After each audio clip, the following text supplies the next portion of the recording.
"Whom shall I send, and who will go for us? Then said I, Here I am, send me." These words encapsulate the spirit of Special Tactics Airmen. We volunteer to be first there, that others may live. Special Tactics has its roots in the Army Air Corps of World War II. After several airborne attempts that scattered paratroopers for miles in Sicily, the Allied officers employed specialized paratroopers called pathfinders to jump in with navigation aids such as radar beacons and panels to guide the paratroopers to their target.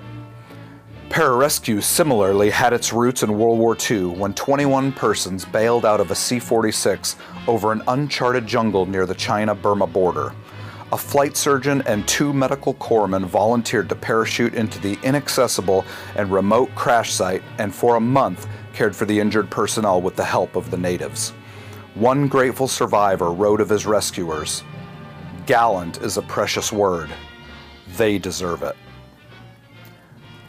When the Air Force became its own service following World War II, Bull Benini, a jump master and pathfinder, was recruited to become the very first combat controller in the Air Force. While in the Army, Benini fought at Luzon in the Philippines, where he was captured. He endured the Bataan Death March and spent 3 years as a POW in a Japanese labor camp. He recalled that in the early days of combat control, he had a relatively untrained team and had to borrow equipment from the Army.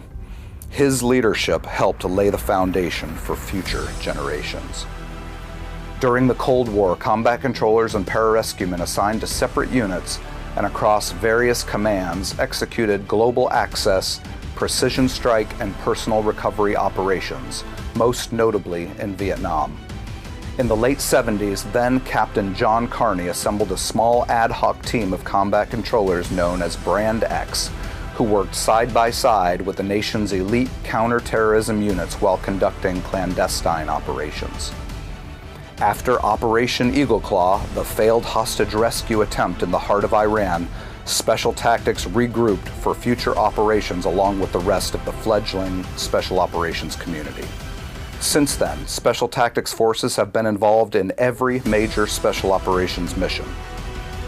On 1 October 1987, the Air Force activated the 1720th Special Tactics Group, later redesignated as the 720th Special Tactics Group. Lieutenant Colonel Carney became the group's first commander and brought combat control and pararescue under the same organizational umbrella.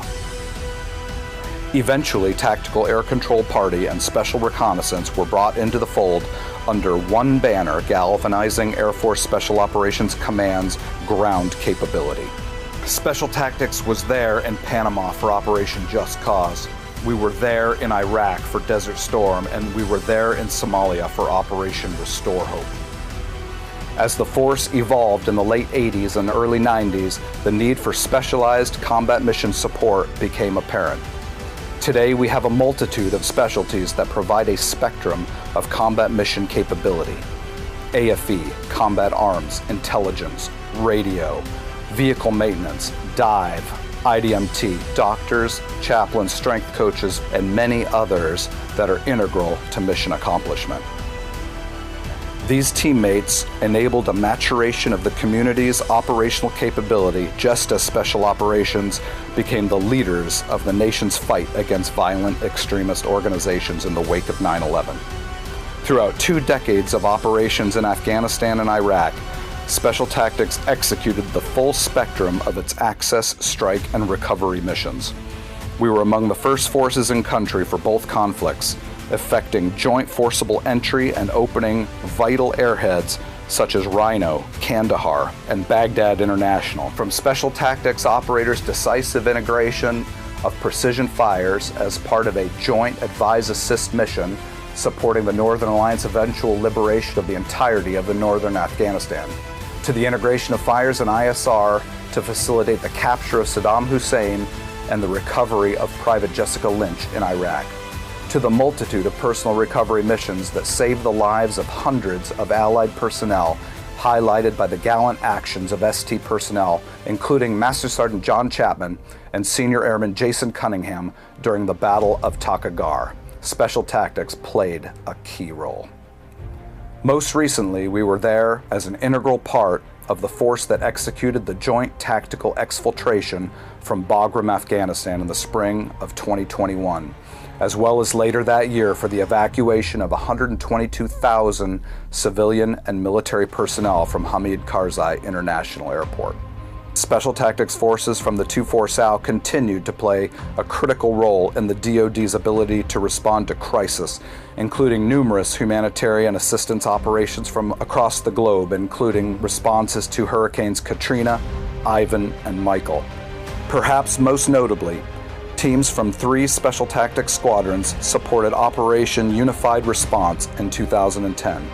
Arriving just 30 hours following the 7.0 magnitude earthquake in Haiti to lead the largest single runway operation in history. In a 12-day period, the team oversaw more than 4,000 takeoffs and landings, an average of 1 every 5 minutes from a card table in the infield of the runway with man-packable radios. As the senior enlisted leader for the deployment, Chief Master Sergeant Antonio D. Travis was recognized as one of Time magazine's 100 most influential people in the world that year. During the first decade following 9/11, AFSOC recognized Special Tactics as an agile, problem-solving organization by standing up the 24th Special Operations Wing on 12 June 2012, under then Colonel Gwen Armfield. Additionally, AFSOC entrusted the wing with maturing Special Operations surgical teams, command of the rapid bear-based capability known as D-Cell, and the establishment of U.S.-based Theater Air Operations Squadron. Moving forward, we'll remain part of the nation's first line of defense against terrorism and as part of a crisis response force that can quickly react to events around the globe. As peer and pacing threats have replaced violent extremists as our nation's biggest challenge, we've shifted effort to address those threats using the same tenacity and bias for action that made us successful during the global war on terror to compete in today's gray zone environment. We have developed into a force that is equally as effective operating in these politically sensitive environments as we are on the battlefield. We will continue to mature our operational capabilities to protect America against its enemies.